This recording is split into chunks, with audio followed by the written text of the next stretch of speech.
was Tab the Band with their song Heavy Idea right here on 91.3 Real College Radio. Well, what are you doing? You're listening to Mark Lane, and it's a Monday at 3 o'clock? What's going on? It's Free Association, the Thanksgiving edition. That's right. RSU, the campus, they're closing down for Thanksgiving beginning on Wednesday. So consequently, I won't be doing my regular show on Wednesday, so, for extra points for the class that I'm in, I elected to, for sure, be here behind the radio microphone. And I'll be here until 5 o'clock on this Monday afternoon. Okay, alright, let's see what's going on in the news. Let's not. Let's get back to the true alternative music. Here's Deerhoof with Offend Maggie. 918-343-7913 is the request line. That was the Budos Band with His Girl right here on 91.3 Real College Radio. You're listening to the Thanksgiving edition of Free Association with Mark Lane, and I know I promised you the weather at the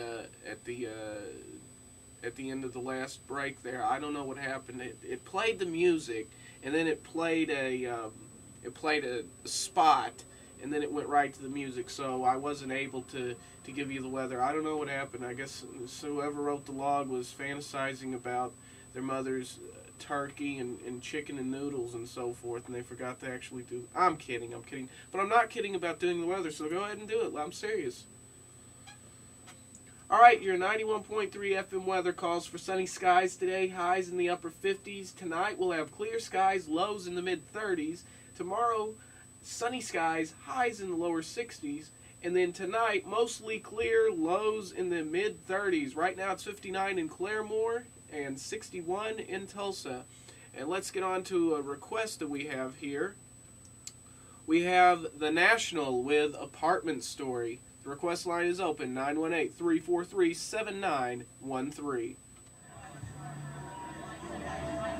Ladies and gentlemen, in this corner weighing 120 pounds, soaking wet, your Fort Smith Fireball, your champion of chicken, your deluxe dueling DJ, he's cocked, locked, and ready to rock, Doc.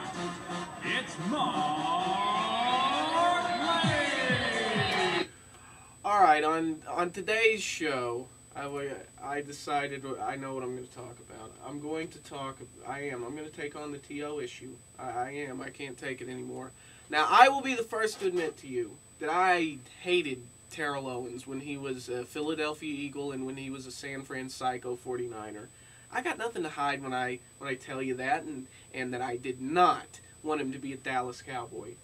But he is a Dallas Cowboy. He wears the blue star, and he has my support. Consequently, because he is a Cowboy, and because I have a monomaniacal obsession with the Dallas Cowboys, I follow everything that they do. I get every piece of information and dissect it and put it back together and formulate my own opinion. I'm not just a casual fan that gets my cues from ESPN sound bites. I watched every episode of Hard Knocks, the HBO documentary that went inside this year's Dallas Cowboys training camp.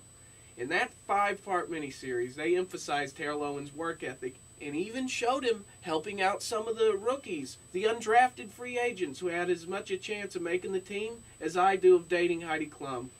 It was more evidence supporting the counterintuitive claim that Terrell Owens is a good teammate. Of course, counterintuitive because the media tells you so, And everybody laughs and they snicker about T.O. crying over Romo last year after the playoff loss to the Giants.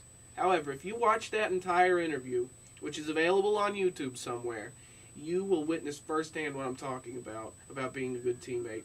Of course, it could be all an act, right? It's all an act because T.O. did it for the cameras because he loves me some me, right? Is that it?